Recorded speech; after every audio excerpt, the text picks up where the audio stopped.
Now, welcome to another edition of News from Naboo with Thor's Lightning Takes. And let's get right to the news.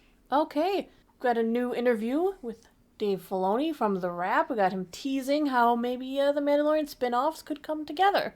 So that is still a thing. Still a thing. Kennedy announced that 2020. 2.5 years ago? Literally 2020, yeah. Yeah, and it hasn't been heard from since. No, it hasn't.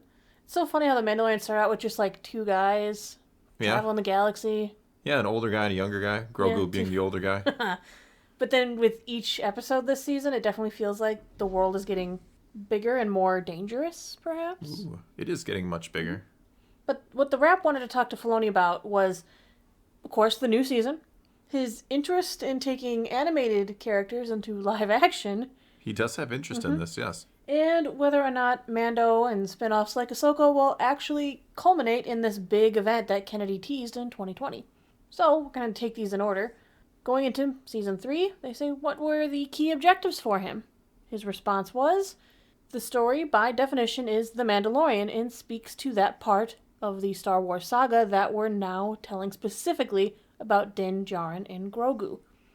But they've pulled into their orbit many other Mandalorian characters, namely Katie Sackhoff's bo-katan. You have the Armorer, and I think that starts to raise a lot of questions about the Way and what is the Way. And when they speak vaguely about their home planet of Mandalore, which was basically lost and really destroyed in the war with the Empire, is there any chance of rectifying that, reclaiming that? And what does that mean for our lead character, Mando? What does that mean for Grogu now that Grogu's chosen to be with Mando instead of following Luke in the path of the Jedi? What are these little signs and tea leaves saying to us in our Star Wars galaxy? John is the one that brought the idea to Lucasfilm, and I've been there shepherding it with him. He would disagree with this, but I always see it as his story, and I'm helping to aid him through as George guided me in the Clone Wars. I think he's just done an amazing job. He always does, with the writing and with his ideas. I like that he just compared himself to George Lucas. That hat can barely contain him sometimes. That's why he wears the hat. It holds the ego in check. No, I'm just kidding about that. He is the heir apparent. He is the Padawan become master. I like that they asked him what his key objectives were, and he said literally nothing. He never says anything. He doesn't say anything. He's the master I'll of just kind saying of ramble nothing. on about Star Wars, and that's it. Yeah, he just smiles and chuckles haha, I'm not actually going to tell you anything. He kind of mentioned, hey, can they rectify what happened to Mandalore? What is Mandalore meaning for Grogu and Din?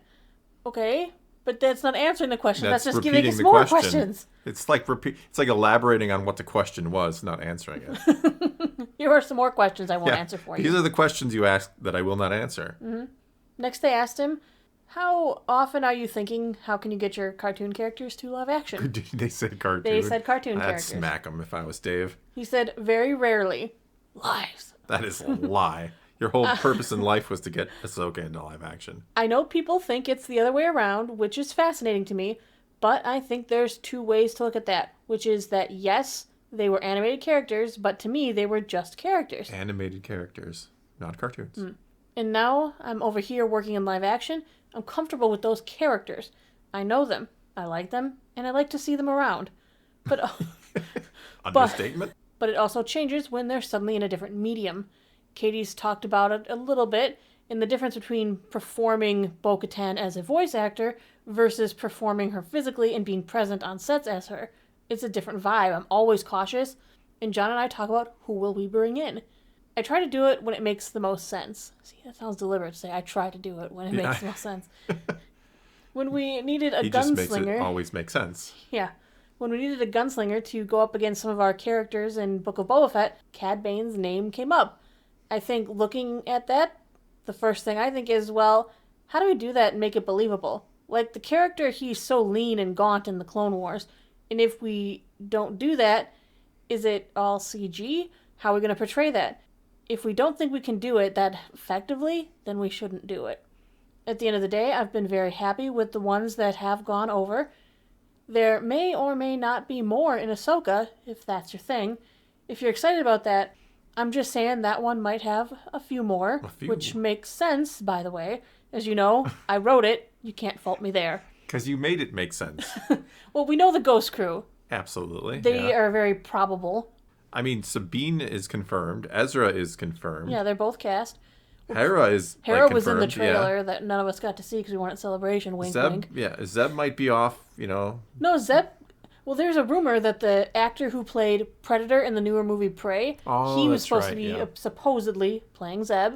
Then, of course, we've got Thrawn coming from the books and Rebels. Purrgil. Purrgil, yeah.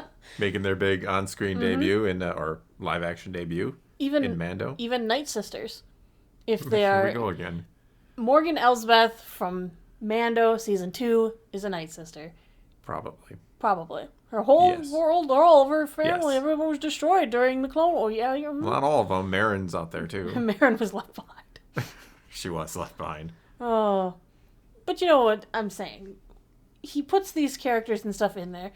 And what they do for us is they enhance the lore. So I don't usually have a problem unless they look horrible. Cad Bane didn't look the greatest. No. He's got a little older. He's a little older, so I can got a little let that saggier go. and puffier. Mm-hmm. Sure. Well, as my new favorite saying is that I just made up the other day, I love how in Star Wars everything is connected, and I hate how everything is connected. Well, let's go on to the last chunk of the interview here.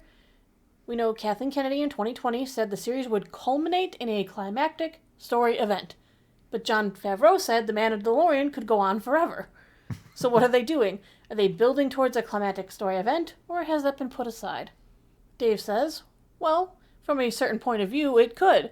It could build to a climactic thing, and the Mandalorian could still go on. It's not necessarily an either-or, is it? Yeah. It's an interesting way to think about it. I tend to think that we've been working on The Mandalorian and then writing Ahsoka, and then John Watts came in with Skeleton Crew. There's an entire time period that is post-Return of the Jedi, and I look at that time period, which before The Force Awakens is around 30 years of time. When you look at the original trilogy, it's a much less significant amount of time that those 3 movies take place in, and so what I like is that we're really building very slowly an ecosystem of characters and politics and events in the post-Return of the Jedi time period. And that may or may not expand in a bigger way as we add more shows to it and add more characters to it. The good thing is that we're all talking creatively together about where these stories are going, and I love whiteboards, and I whiteboard everything and have timelines. They start all the way back with Phantom Menace, and they go all the way out to Rise of Skywalker. I have these slots in between where everybody is doing things, and I can look at it and talk with Kathy on what's going on here and what's going on there. It's very fun. And here I thought his whiteboard would just say Ahsoka in the center with a circle and branches coming off from it. It might. He's actually got a family tree up there for her. He's like, okay, so all the way back this far. So that would be... Wouldn't shock me. I think that the reality of there being a big event in this time period is very real, is all I would say to that. But yes, if John wanted to keep making Mandalorian stories, as long as he doesn't get bumped off in said Titanic event, then they, I suppose, could continue. Jon Favreau? He's talking about killing Din. Oh, okay. There doesn't seem to be any lack of interest in Grogu and Mando, that's for sure. I don't know. I kind of took that a different way. No. He's saying as long as John's characters don't bite the big one, they could keep going. Or John himself. Or John himself, I guess. No, I mean, it kind of sound. I don't know. Maybe I'm just. You're I'm hearing it things. all wrong. No. But no, I'd be surprised if it doesn't culminate into something. Like, why is the Mandalorian bringing in Pershing if they're not going to expand on that and what the Empire is doing and what the New Republic... It doesn't seem to be any factor in the Mandalorian story. Oh, I agree. So to me, it almost seems like he's just, of course, as usual, being very coy. And that, of course, they're going to bring in, these stories or bring the stories together. Or else why set them all in the same time? Yeah, exactly. Why do that? Why have these connections and these characters crossing over if you don't want to do something big? All right, we'll move on to new this week in Star Wars. Okay, stop. Seriously. It had to Today, return. at 11 a.m. Central, so you may or may not have already seen it, the story-centric trailer for Jedi Survivor is coming out. Ooh, So by the time you watch this, it might already be out, and you might be listening to Thor talk about it, because I assume he will. Well, I'm sure we both will at some point. We shall see. Yeah, we'll get to it. Tuesday, Mando-Mania new product announcements. I'm sure there's going to be some great, exciting ones that aren't all about Boba Fett. Like last time? Yeah, that was weird. And they're coming out next year. Yes. And then on Wednesday, we've got Bad Batch episode 14. Ooh, the last episode before the big finale. two-part finale. Exciting, exciting. This has to be a good episode, honestly. It does. It should be like a setup for the finale, yeah. We've got Mandalorian, Chapter 20, The Foundling. Directed by Carl Weathers. Written in part by Mr. Dave Filoni. And The Foundling is Ahsoka. Surprise, surprise. No, it's not. It's I know. Grogu. That joke's getting old. I know. And for comics, we've got Darth Vader number 32. The rest of the week, there's nothing going on, so Don't worry about it. don't worry about it. There's only 3 important days this week. All right, well, I guess that's going to be all we got for this time. So now it's your turn to take to the comments below and tell us what you think of today's news, and let's talk some Star Wars. And until next time, thanks for watching.